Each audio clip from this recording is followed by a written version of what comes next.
So we continue working with money. And to start off the lesson, and this is something, man, I tell you what, you could do this over and over and over again in your house. You know, if I think about my daughter at third grade, she loves to play store. She still does. And so, what an opportunity to get your time with your kid, but also, you know, apply what they're learning in class and what they're doing with math. And I tell you what, if anything's not more useful than knowing how to work with their money, you know, there's nothing more applicable to life than working with money. And so, what we're trying to do is we're trying to get them to come up with different ways of coming up with the amount that they need. For example, I have 37 cents written here. Okay, so how can they take some coins and get to 37 cents? I mean, they could be as silly as doing 37 pennies. And I can tell you, Sharon at the book fair always chuckles when someone pays for something at $8 and something with all pennies. But of course, they can be more complicated than that.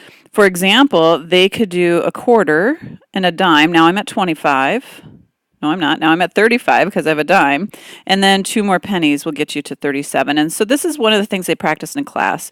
You can just write QDPP for quarter, dime, penny, and penny.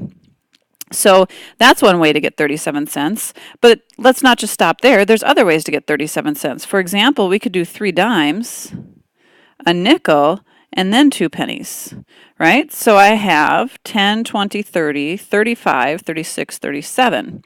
Now, what you just heard me say when I went through and counted it up, 10, 20, 30, 35, 36, 37, or if we go here, 25, 35, 36, 37, this is what your child should be saying while they're doing this, while they're doing their homework and counting stuff out.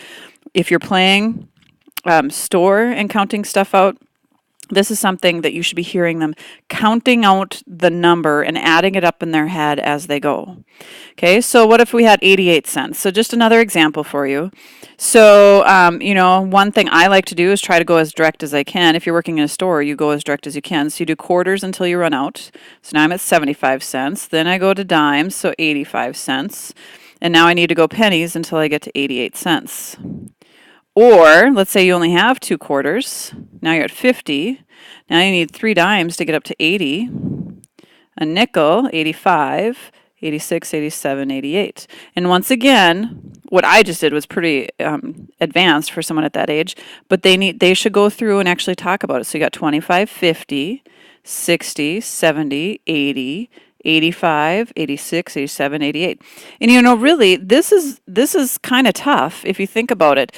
A Q doesn't mean quarter in our brain. When we just look at the letter Q, we're not thinking quarter all the time. So you might need to get out some change and say, here you go, here's some change. How can you get up to 88? Have them get the change out and lay it out, and once they have it, then record the letters that they come up with. This is something that definitely takes practice and not something that you can just do immediately. So be patient, but also practice. Practice, practice, practice. Have them practice and bring it to you, whatever you need to do. This is really, really important. Okay, the other thing that they're going to do is give you price tags, and on your homework it does that too. You'll see on your homework it starts out with that actually, where they have all these price tags, and you're supposed to tell how you could pay for the items using the fewest bills and coins. So you're trying to use the biggest ones up until you can't use any more. Okay, so if they ask you to add stuff up, the first thing you're going to do is you're going to actually have to add them up. So we get to where we write down the totals. So one thing costs $1.73, another thing costs $2.15. And so we have to line up your decimals and add together the numbers in the same spot. So we start at the end. So 5 and 3 give us 8, 7 and 1 give us 8, decimal there, 2 and 1 give us 3. So make sure they're lined up. Okay, now that we know our total, we have to figure out what we need to do. I'm just going to go $1, $1, so I need $3 bills. Okay, now I've got the $3 taken care of. Now I need 88 cents. Now they want us to use the biggest coins first. Use them up until you can't use any more. So I've got 25, 50, 75. Okay, now I'm at 75. If I go a dime, that gives me 85. And then I need 3 pennies to get me to 88 cents. Okay, and again, have them lay it out. Get out the change, have them do that. It makes it a lot easier if you have a physical object.